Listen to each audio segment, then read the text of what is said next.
మొదటిగా ఈ అవకాశం ఇచ్చిన దేవాది దేవునికి, అలాగే సేవకులకి, ఇంకా మిగిలిన సేవకులందరికీ కూడాను నా వందనాలు చెల్లించుకుంటున్నాను. చిన్న ప్రార్థన చేసుకున్నాం. పరిశుద్ధుడా, నమ్మదగిన వాడా, నీతిమంతుడా, నీకు లెక్కలేని వేలాది వందనాలు, స్తుతులు, స్తోత్రములు, నమస్కారములు చెల్లించుకుంటున్నాం ప్రభా. ఇదిగో మరింతవరకు ప్రభా 6 మాటలు పలికినప్పుడు బిడ్డలకు తోడుగా ఉండి నడిపించిన వాడు ప్రభా. 7వ మాటలో ప్రభా నాతో కూడా మీరుండి నడిపించమని వేడుకుంటున్నాం ప్రభా. ఇదిగో దేవా, నా యొక్క సొంత జ్ఞానము, సొంత ఆలోచనలతో వచ్చే మాటలన్నింటినీ లయపరిచి ప్రభా నీ పరిశుద్ధాత్మ నాకు తోడుగా ఉంచి దేవా, నీవే పలికించమని, నీవే మాట్లాడింది నేను కాదు కానీ దేవా, నీవే నాలో ఉండి మాట్లాడి నన్ను నడిపించమని ఈ చిన్న ప్రార్థన, దీని ప్రార్థన నీ పాదాల చెంతకు చేర్చుకుంటూ నజరేయుడైన యేసుక్రీస్తు నామములో అడిగి వేడుకుంటున్నాను తండ్రి. గొప్ప సేవకులు, గొప్ప అనుభవము, ఇంకా దైవ జ్ఞానంలో ఉన్న వాళ్ళు. నాకు అంత అనుభవం లేదు, అంత దేవుని జ్ఞానం కూడా లేదు. అర్హత లేనప్పటికీ, జ్ఞానం లేనప్పటికీ అది దేవుని కృప మాత్రమే నన్ను ఈ స్థితిలో ఇప్పుడు నిలబెట్టిందని నేను నమ్ముతున్నాను. ఆయనే నడిపిస్తున్నానని నేను నమ్ముతున్నాను. నాకు ఇచ్చిన మాట 7వ మాట లూకా సువార్త 23వ అధ్యాయము 44వ వచనం నుండి 48వ వచనం వరకు చదువుకున్నాం. ఎవరైనా చదివినిపిస్తారా? ఇప్పుడు మధ్యాహ్నం 12 గంటల సమయం. సూర్యుడు ప్రకాశించటం మానేయటం వల్ల అప్పటి నుండి 3 గంటల దాకా ఆ దేశమంతా చీకటితో నిండిపోయింది. మందిరంలో ఉన్న తెర 2 భాగాలుగా చినిగిపోయింది. యేసు బిగ్గరగా, తండ్రి, నా ఆత్మను నీ చేతిలో పెడుతున్నాను అని అన్నాడు. వెంటనే తన ప్రాణం వదిలాడు. శతాధిపతి జరిగింది చూసి దేవుని స్తుతిస్తూ, ఈయన నిజంగా నీతిమంతుడై ఉన్నాడు అని అన్నాడు. ఈ దృశ్యం చూడాలని గుమికూడిన ప్రజలు జరిగిన దాన్ని చూసి తమ గుండెలు బాదుకుంటూ వెళ్లిపోయారు. కాని ఆయనకు తెలిసిన వాళ్ళు, గలిలయ నుండి ఆయన్ని అనుసరిస్తూ వచ్చిన స్త్రీలు ఇవన్నీ చూస్తూ కొంత దూరంలో నిలుచుని ఉన్నారు. Okay, thank you. ఇక్కడ చూసుకుంటే 44వ వచనం నుండి 48 వచనాల వరకు కూడా చూసుకుంటే నేను కొన్ని విషయాల్ని క్లుప్తంగా వివరించాలని అనుకుంటున్నాను. మొదటిది, మధ్యాహ్నము మొదలుకొని 3 గంటల వరకు దేశమంతటా చీకటి కమ్మెను అండ్ సూర్యుడు అదృశ్యుడాయను. నెక్స్ట్ 45వ వచనంలో గర్భాలయపు తెర నడిమికి చినిగెను. ఆ తర్వాత దేవుడు పలికిన మాట, గొప్ప శబ్దంతో కేక వేసి, తండ్రి, నీ చేతికి నా ఆత్మను అప్పగించుకొనిచున్నాను. ఈ 3 విషయాల గురించి క్లుప్తంగా వివరించాలనుకుంటున్నాను. మొదటిది చూసుకుంటే, అసలు నార్మల్గా మనం చూసుకుంటే మిట్ట మధ్యాహ్నము ఎండ చాలా ఎక్కువగా ఉంటుంది, వెలుగు కూడాను చాలా ఎక్కువగా ఉంటుంది.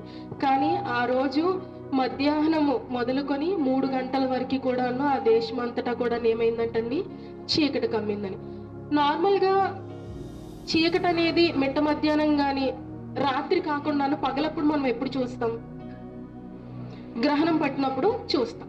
కానీ శాస్త్రజ్ఞులు పరిశీలించి చెప్పింది ఏంటంటే, ఆ పస్కా పండుగ రోజుల్లో మనకి పౌర్ణమి అనేది వస్తుందంట. ఆ టైంలో అసలు గ్రహణం పట్టడం అనేది అసాధ్యం అని చెప్పారనమాట. అయితే దీన్ని మనము దేనికి సూచనగా చెప్పుకోవచ్చు అంటే, దైవ కుమారుడు సిలువలో పొందిన శ్రమలను, ఆయన వేదన, ఆయన మరణం, వీటన్నిటినీ చూసి ప్రకృతి కూడాను విలపించింది అని చెప్పుకోవచ్చు అనమాట. అంటే అక్కడ సూర్యుడు అదృశ్యం అయిపోయాడు, వెలుగంతా కూడాను ఇంకా పోయింది, మొత్తం అంతా కూడాను అంధకారం కమ్ముకుంది. ఇవన్నీ కూడాను దేనికి సూచనలుగా ఉన్నాయి అంటే, అక్కడ దైవ కుమారుని యొక్క శ్రమలను చూసి ప్రకృతి కూడాను విలపించినట్లుగా మనము చూసుకోవచ్చు.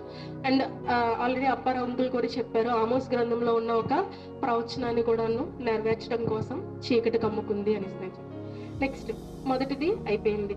నెక్స్ట్ చూసుకుంటే గర్భాలయపు తెర నడిమికి చినిగెను. బైబిల్లో రాసిన ప్రతి ఒక్క మాట, అది ఒక చిన్న పదమైనా కూడాను దాని వెనక చాలా పెద్ద అర్థం ఉంటుంది. ఇక్కడ తెర నడిమికి చినిగెను అని ఉంది. అసలు దీని యొక్క మెయిన్ అర్థం ఏంటి అనేది నేను చెప్పాలనుకుంటున్నానండి. పూర్వం రోజుల్లో మనకి పాస్టర్ గారు చాలా సార్లు చెప్పారు వాక్యాలు చెప్పేటప్పుడు, అతి పరిశుద్ధ స్థలము, పరిశుద్ధ స్థలము, ఈ రెండింటికి మధ్యలో వేరు చేస్తూ దేవాలయంలో గర్భాలయపు అడ్డు తెర అనేది ఒకటి ఉంటది అనమాట. మనం తీసుకుంటే ఈ పులిపీఠం అతి పరిశుద్ధ స్థలం అనుకుంటే, ఈ నార్మల్ గా మనం కూర్చున్న ఈ స్థలం అనేది పరిశుద్ధ స్థలం అనుకోండి. ఈ స్థలాన్ని, ఆ స్థలాన్ని రెండింటిని మధ్యలో వేరు చేస్తూ మనకి గర్భాలయపు అడ్డు తెర ఉంటుంది అనమాట. అయితే దేవుని యొక్క ప్రెజెన్స్ అనేది ఎప్పుడు కూడా వచ్చినా కూడాను అతి పరిశుద్ధ స్థలంలోనే ఉంటది. యాజకులు ఎవరైతే బలి అర్పించి రక్తాన్ని తీసుకెళ్లాలో వాళ్ళు మొదట వాళ్ళని వాళ్ళు పరిశుద్ధపరచుకొని వాళ్ళని వారు సిద్ధపరచుకొని బలి అర్పించాల్సిన రక్తాన్ని ఆ పాత్రతో పట్టుకొని వాళ్ళు సిద్ధపడిన తర్వాతనే అతి పరిశుద్ధ స్థలంలోనికి ఆ ఒక్క ప్రధాన యాజకులు మాత్రమే వెళ్తారు. ఇంకెవరు కూడాను వెళ్ళటానికి లేదు. అండ్ మనకి పాస్టర్ గారు చాలా సార్లు చెప్పారు, ఆయన లోపలికి వెళ్ళేటప్పుడు ఆయన నడుముకి చుట్టూ కూడా తాడు కట్టి ఉంటది.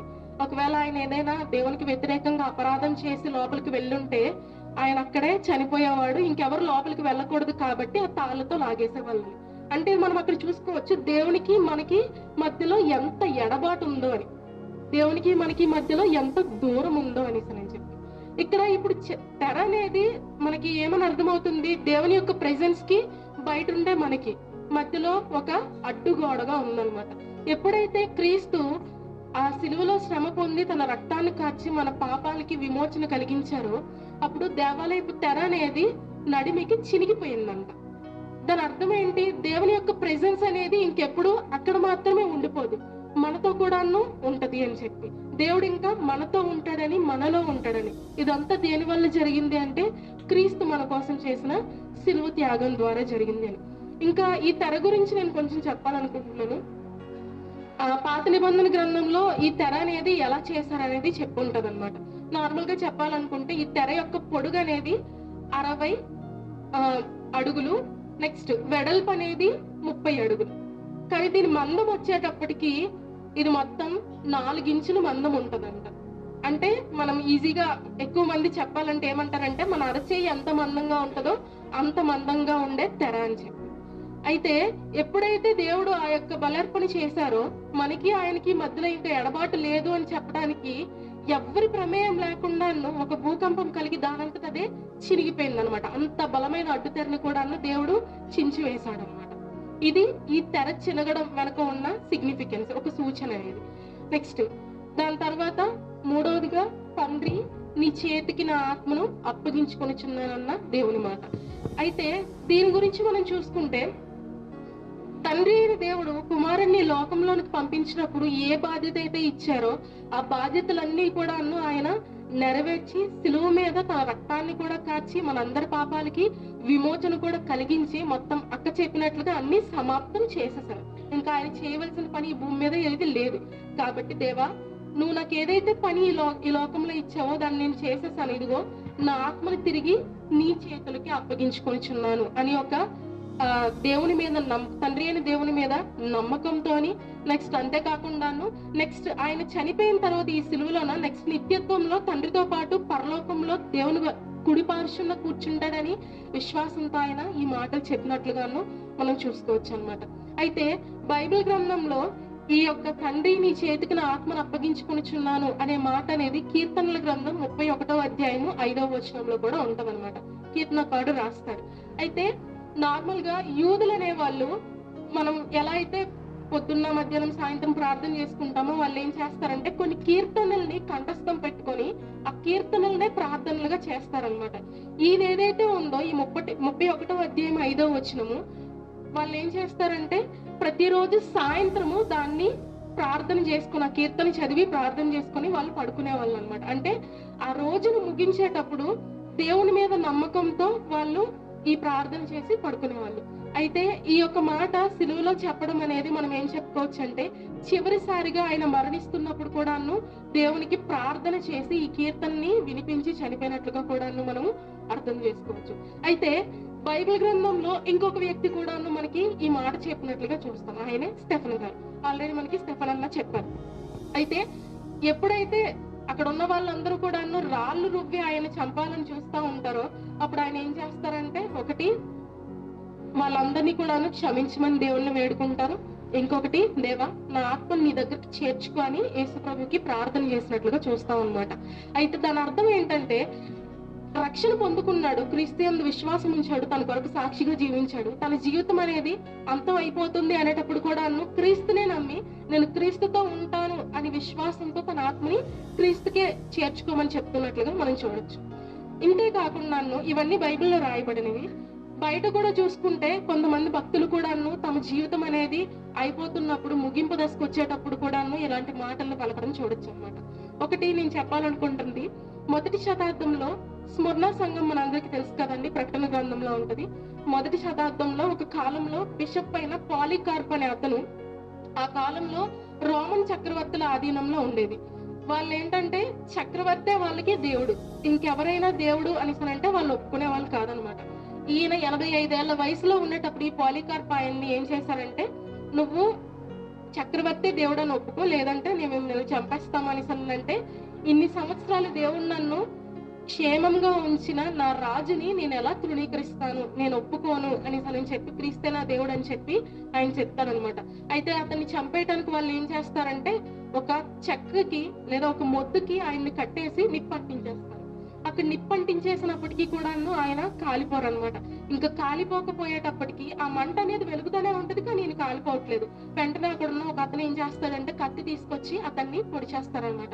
పొడిచేటప్పుడు ఆ ప్రాణం పోతున్న సమయంలో ఆయన కూడాను ఈ మాటలే పలుకుతాడనమాట, తండ్రి నా ఆత్మను నీ దగ్గరికి చేర్చుకో అని. నెక్స్ట్ మన ఇండియాలోనే ఒక ఆయన 1700 కాలానికి చెందిన ఒక ఆయన, కేరళ రాష్ట్రం అప్పుడు ఉన్న ప్రాంతంలో, ఆయన పేరు దేవసహాయం పిల్లయ్య అన్నమాట. నార్మల్ గా మన వాళ్ళందరూ కూడా మొదటి హిందువులే, కానీ ఆయన సువార్త విని క్రైస్తవునిగా మారాడు. క్రైస్తవునిగా మారిన తరువాత ఆయన అనేకులకు సువార్త చేయడం ప్రారంభించినప్పుడు, నువ్వు మత మార్పిడి చేస్తున్నావు అని చాలా ఆరోపణలు ఆయన మీదకి వచ్చి ఆయన ఇంకాను కాల్చి చంపేయాలనుకొని గన్తో షూట్ చేసి చంపేశారనమాట.